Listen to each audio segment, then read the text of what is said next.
The Secret of the Indian by Reid Banks. Chapter 1. A Shocking Homecoming.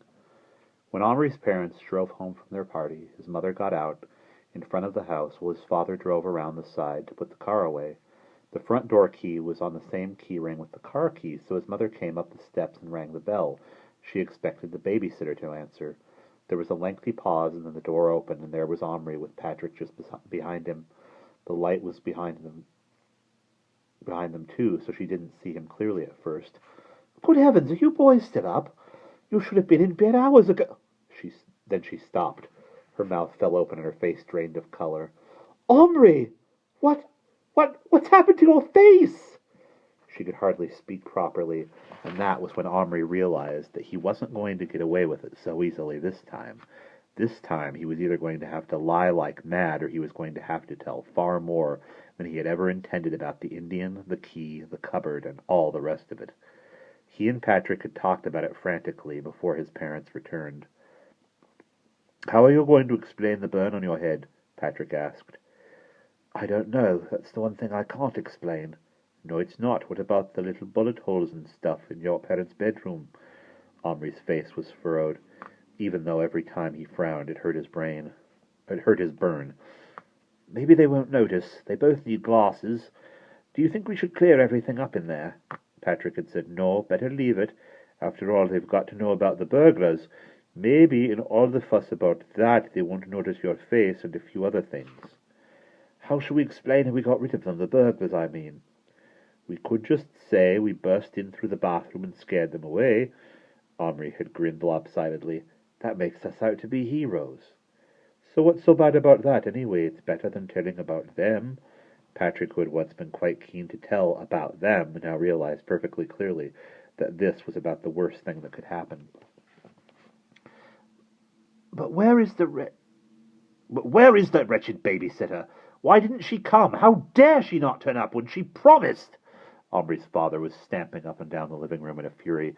His mother, meanwhile, was holding Omri around the shoulders. He could feel her hand cold and shaking right through his shirt. After her first shocked outburst, when she'd come home and seen him, she'd said very little. His father, on the other hand, couldn't seem to stop talking. "You can't depend on anyone.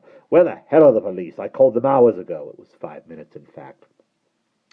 "One would think we lived on some remote island instead of in London, the biggest city in the world. You pay their salaries, and when you need the police, they're never there. Never!"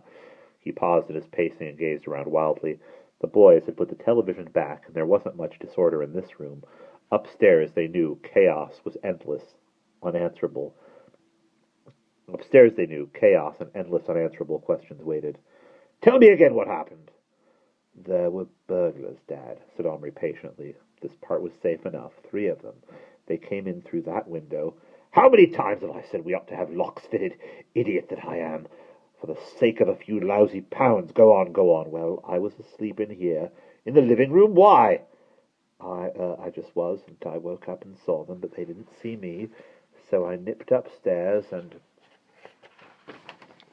His father, desperate to hear the story, was still too aggravated to listen more than a sentence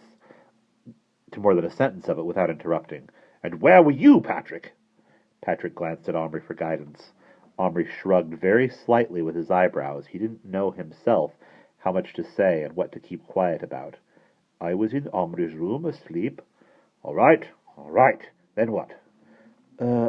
When Omri came up and woke me and said there were burglars in the house and that we ought to, He stopped. "Well," barked Omri's father impatiently. "Well, stop them." Omri's father turned back to Omri. "Stop them? 3 grown men? How could you stop them? You should have locked your bedroom door and let them get on with it." "They were nicking our TV and stuff." "So what? Don't you know what sort of people they are? They could have hurt you seriously." "They did hurt him seriously," interrupted Omri's mother in a shrill voice.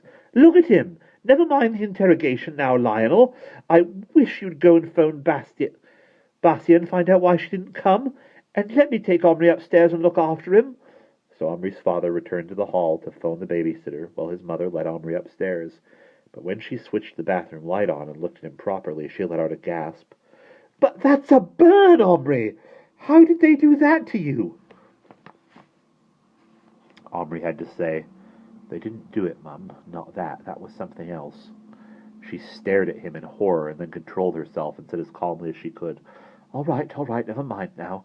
Just sit on the edge of the bath and let me deal with it." And while she was putting on the ointment with her cold, shaky hands, his father came stamping up the stairs to say there was no reply from the babysitter's number. "How could she not have come?" he stormed.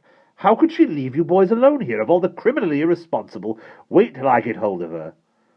"What about us?" asked Omri's mother very quietly, winding a bandage round Omri's head. Us, going to our party before she got here. Well, but we trusted her. Thought she was just a few minutes late." But his voice petered out, and he stopped stamping about and went into their bedroom to take off his coat. Omri heard the light being switched on, and he bit his lips in suspense. "Am I hurting, darling?" He had no time to shake his head before his father burst back in. "What in God's sweet name has been going on in our bedroom?" Patrick, who was hanging about in the doorway to the bathroom, exchanged a grim look with Omri. "Well, Dad, that's where the battle, that's where we were when we caught them." "Battle? That's just what it looks like, a battlefield. Jane, come in here and look." Omri's mother left him sitting on the bath and went through into the bedroom. Omri and Patrick, numb and speechless with suspense, could hear them exchanging gasps and exclamations of amazement and dismay. Then both his parents reappeared. Their faces had changed. "Omri, Patrick, I think we'd better hear the whole story before the police arrive. Come in here." With extreme reluctance, the boys went through the dividing doors between bathroom and bedroom for the second time that evening.